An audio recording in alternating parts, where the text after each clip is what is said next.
2 packet instant নুডলসের মাঝে দুধ ঢেলে যদি এই রেসিপিটা বানানো যায় তাহলে আর রেস্টুরেন্ট থেকে খেতে হবে না। আজকে ইনস্ট্যান্ট 2 প্যাকেট নুডলস দিয়ে চলুন দারুণ কিছু বানাই। প্রথমে প্যাকেট দুটোকে কেটে মশলার প্যাকেটটাও কেটে নিচ্ছি। চুলায় প্যান বসিয়ে 2 প্যাকেট ইনস্ট্যান্ট নুডলস এখন দিয়ে দিচ্ছি আর সাথে দিয়ে দিচ্ছি 1 কাপ দুধ। আপনি এখানে চাইলে কাঁচা দুধ নিতে পারেন, আবার চাইলে জাল করাটাও নিতে পারেন। এখন শুধু অল্প আঁচে জাল করে যাচ্ছি যাতে এই দুধের মাঝে এই নুডলসটা খুব ভালো করে সিদ্ধ হয়ে যায়। চাইলে এই পর্যায়ে ঢাকনা দিয়ে ঢেকে দিতে পারেন, তাহলে দুধটাও টেনে আসবে আর নুডলসটাও খুব ভালো করে সিদ্ধ হবে।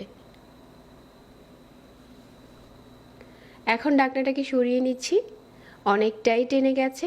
এই পর্যায়ে হচ্ছে একটু নেড়ে চেড়ে দিচ্ছি, দুধটা পুরোপুরি টেনে গিয়েছে। এই প্যানটাকে এখন চুলা থেকে উঠিয়ে রেখে দিচ্ছি। এখন আরও একটি প্যান বসিয়ে এখানে দিয়ে দিচ্ছি 20 গ্রামের মতো বাটার আর 1 চা চামচ দিয়ে দিচ্ছি আদা রসুন কুচি। বাটারের সাথে আদা রসুন কুচিটা একটু ভেজে নিচ্ছি। তারপর এখানে দিয়ে দিচ্ছি 1 টেবিল চামচ কর্নফ্লাওয়ার। কর্নফ্লাওয়ার হাতের কাছে না থাকলে এখানে ময়দাও দিতে পারেন। বাটারের সাথে কর্নফ্লাওয়ারটা ভেজে নেওয়ার পর এখানে দিয়ে দিচ্ছি 1/2 চা চামচ চিলি ফ্লেক্স। যদি একটু স্পাইসি বেশি করতে চান ওই ক্ষেত্রে এখানে 1 চা চামচও দিতে পারেন। তারপর দিয়ে দিচ্ছি 1/2 কাপ লিকুইড মিল্ক। এখন সব কিছু একসাথে করে মিশিয়ে নিচ্ছি। মিশিয়ে নেওয়ার পর যে 2 প্যাকেট ইনস্ট্যান্ট নুডলসের সাথে মশলাগুলো ছিল ওই মশলাগুলো দিয়ে দিলাম আর এভাবে করে নেড়েচেড়ে মিশিয়ে নিচ্ছি।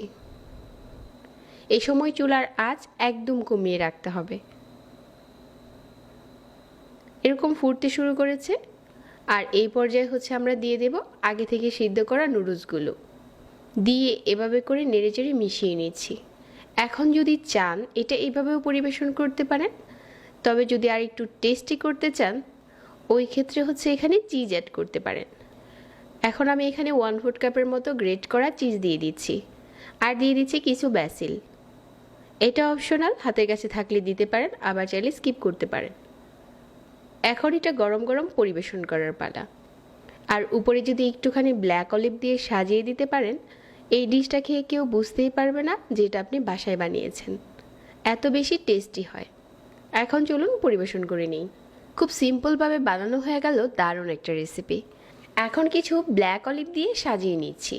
আর এটা চিজটা যেহেতু মাখা মাখা থাকে খেতে কিন্তু দারুণ লাগে। চাইলে কম খরচে বাসায় আপনি নিজেই বানাতে পারবেন এরকম একটা নুডলস। আশা করছি আজকের রেসিপিও ভালো লেগেছে। রেসিপি ভালো লাগলে লাইক, কমেন্ট আর শেয়ার করতে ভুলবেন না। আর সেই সাথে আমাদের চ্যানেল সাবস্ক্রাইব করে রাখবেন। সবাই অনেক ভালো থাকবেন। আজকে এখানে বিদায় নিচ্ছি। আল্লাহ হাফেজ।